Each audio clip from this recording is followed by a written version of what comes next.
পরে আমি বললাম দেখেন আমি এখান থেকে যাইতে চাই। পরে ওই সর্দারনি যে ছিল পতিতালার, তো উনি বলতেছে এখানে আসা যায় কিন্তু এখানে যাওয়া যায় না। কিন্তু আমি ওনার অনেক পায়েতে ধরলাম যে আমার যাইতে দেন, আমি আপনার মেয়ের বসি। আসসালামু আলাইকুম দর্শক শ্রোতা, আশা করি সকলেই খুব ভালো আছেন। ছোট্ট একটা ভিডিও ক্লিপের অংশ দেখতে পেয়েছেন, সম্পূর্ণ ভিডিও ক্লিপটা দেখবেন। দর্শক শ্রোতা মণ্ডলী, এই মেয়েটার নাম যতটুকু আমি জানলাম সুমাইয়া, দৌলদিয়ার ভাইরাল একজন লোক সুমাইয়া নাম। দর্শক শ্রোতা মণ্ডলী, আসলে একটা মানুষ আসলে কি বলবো, জন্ম থেকেই পতিতা হয় না। এই মেয়েটার সম্পূর্ণ ভিডিওটা আপনারা দেখবেন, যে তার লাইফ হিস্টোরিটা আপনারা জানবেন যে কিভাবে সে এই লাইনে এসেছিল। একটা মানুষ কিন্তু ভাই আসলে কি বলবো, যে জন্ম থেকে কিন্তু পতিতা হয় না, ঠিক আছে? নিশ্চয়ই আমাদের এই সমাজের কিছু মানুষের জন্যই এই লাইনে চলে আসে। তো তার জীবনের ঘটনাটা আমরা সবাই জানবো এবং সতর্ক হবো এই ভিডিওটা দেখার পরে, ঠিক আছে? বোনেরা সতর্ক হয়ে যাবেন, আপনাদের সাথে এমন ঘটনা ঘটতে পারে। আমি কথা বাড়াবো না, চলুন সম্পূর্ণ ভিডিওটা দেখি, তারপরে এই ভিডিওটা নিয়ে বিস্তারিত কথা হবে। তার আগে ছোট্ট একটা রিকোয়েস্ট, যারা আমাদের চ্যানেলে নতুন হয়েছেন অবশ্যই চ্যানেলটি সাবস্ক্রাইব করে রাখবেন, যাতে করে পরবর্তী ভিডিও আপডেট কোনোভাবে আপনারা মিস না করে ফেলেন। তো দেখুন ভিডিওটা। এই যে আপুকে আজকে আমরা কিছু কথা জিজ্ঞেস করবো। আপু, আসসালামু আলাইকুম। ওয়ালাইকুম আসসালাম। কেমন আছেন আপনি? জি আলহামদুলিল্লাহ ভালো। আচ্ছা, আমি আসলে আপনার কাছে একটা তথ্য জানার জন্য আসলাম। কিছু প্রশ্ন করবো, যদি আপনার মূল্যবান সময় থেকে কিছু সময় আমাদের জন্য দেন তাহলে আমরা খুব ধন্য হতাম। জি বলেন। আমার প্রথম প্রশ্নটা হচ্ছে, আপনি কোথায় ছিলেন? আমি যতটুকু জানি যে আপনি খারাপ একটা জায়গায় ছিলেন। হ্যাঁ ছিলাম একসময়, আচ্ছা, কিন্তু এখন আমি ভালো হয়ে গেছি। ভালো। আপনি কোন জায়গায় ছিলেন? পতিতালায় ছিলাম। পতিতালয়। পতিতালয়, এটা কোন জায়গায়? দৌলদিয়া নাকি আপনার ইয়েতে টাঙ্গাইল নাকি আমি দৌলে দিয়েছিলাম। দৌলদিয়া ছিলেন না? হ্যাঁ, আচ্ছা, দৌলদিয়া কীভাবে আসলেন আপনি? সেটা অনেক কষ্টের কাহিনী। যেমন?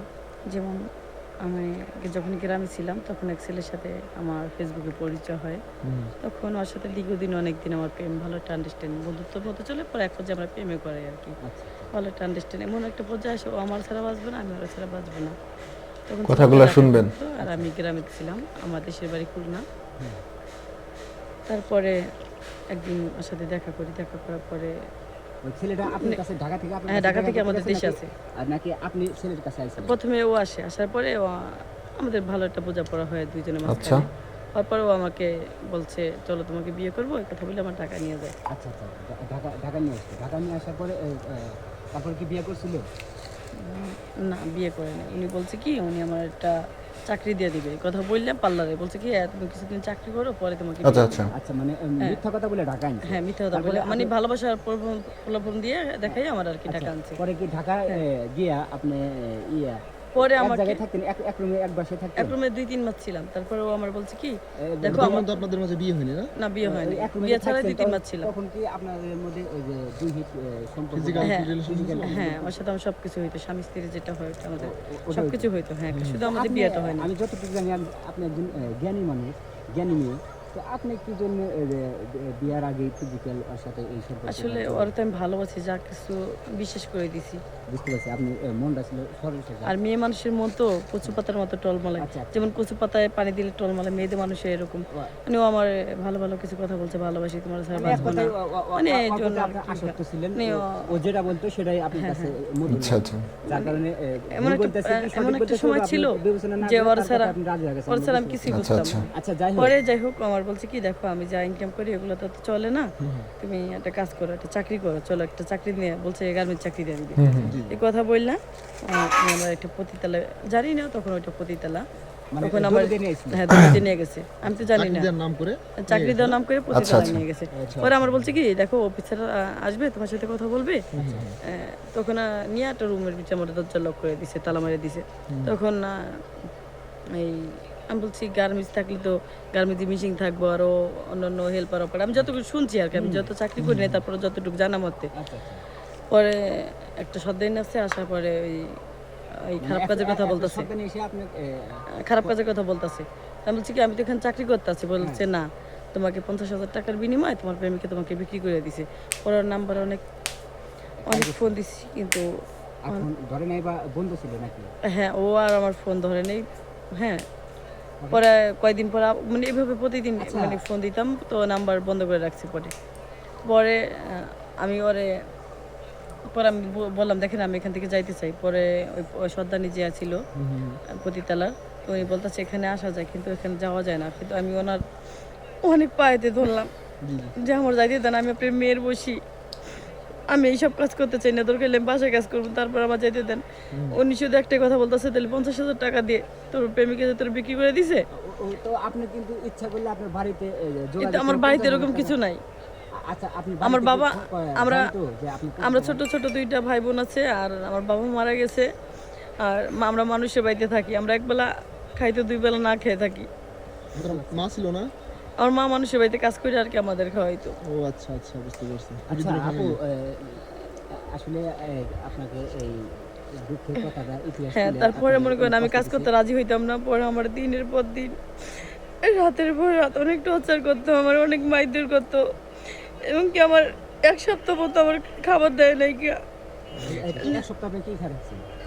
আমি হয়তো একটু পানি খাইতাম চুরি করে, পানিটু বন্ধ আমার খাইতে দেওয়া হইতো না।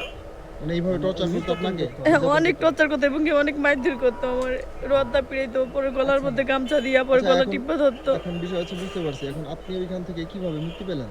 তারপর আমি একটা ছেলের সাথে, আমার একটা কাস্টমারের সাথে ভালো সম্পর্ক হয়। হুম হুম হুম। পরে আর কি, আচ্ছা পরে আপনি এই যে আপনি হ্যাঁ, ওই আমার বের করে নিয়ে আসে অনেক। এক সপ্তাহ পরে ধীরে ধীরে আপনি ওদের পোষ মানলেন নাকি হ্যাঁ, আচ্ছা, তখন পোষ আমি মান- বাধ্য হয়ে রাজি হইলাম। আচ্ছা রাজি হয়েছেন।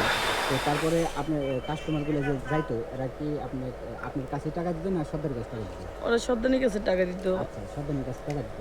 তো আপনি কি মাস শেষে বা দিন শেষে আপনার হাতে টাকা দিত না?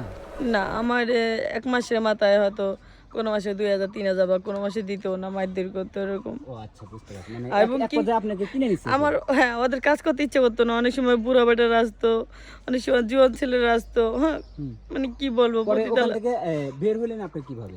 পরে একটা কাস্টমার গেছিলাম, তখন ওর সাথে আমার কি ভালো একটা আন্ডারস্ট্যান্ড হয়, মানে ওরা, আমি মনে মনে ভালোবাসছিল, আমার ভালোবাসলে। কিন্তু ও আমার যখন প্রস্তাব দিছিল যে আমি তোমাকে বিয়ে করব, আমি তোমাকে নিয়ে সংসার করতে চাই, মানে আমার কে জানি বিশ্বাস হইতেছিল না। পরে অনেক, মানে একবার ভয় মানে দিচ্ছে একবার মনের মধ্যে, হ্যাঁ। একবার আমাকে একটা ধোকা খাইছে, বিশ্বাস হইতেছিল না। পরে আর কি অনেক পায়েতে ধরে কান্নাকাটি করে, তুমি পতিতা হও যাই হোক, তুমি তো মানুষ, তোমার যে আল্লাহ সৃষ্টি করছে আমারও তো একই আল্লাহ সৃষ্টি করছে। আচ্ছা তারপরে তার সাথে আপনি হ্যাঁ, কিভাবে তারপরে, চলে আসলেন? হ্যাঁ, আমি তার হাত ধরে চলে আছি, সে আমাকে বিয়ে করছে। সর্দানি বাধা দেয় নাই? সর্দানি বাধা দিয়েছে, কিন্তু অনেক কষ্ট করে ওখান থেকে পালাই আইছি। ও আচ্ছা আচ্ছা আমি ছাদের থেকে ইয়ে আছে না, রশি রশি বাইন্দা না, পরে দিকে বুঝতে পারছি, ঝুলাই, আচ্ছা। পরে এখন দিয়ে আর কি আচ্ছা আছে। আচ্ছা যাই হোক, তো আপনাকে এতক্ষণ এই প্রশ্নগুলো এখন সে আমার বিয়ে করছে, এখন পৃথিবীতে ভালো লোক আছে দেখে এখন ওই দুনিয়া আছে। এখন কি তার সাথে সংসার করে খেতেছেন আপনি? হ্যাঁ, আমি তার সাথে সংসার করে খাইতেছি এখন। ও, সবাই আচ্ছা, দোয়া করবেন আমি হ্যাঁ, যাতে ঠিক আছে। সংসার করে খাইতে পারি। আপনার হাজবেন্ড এখন কি করে? আমি বিজনেস করে।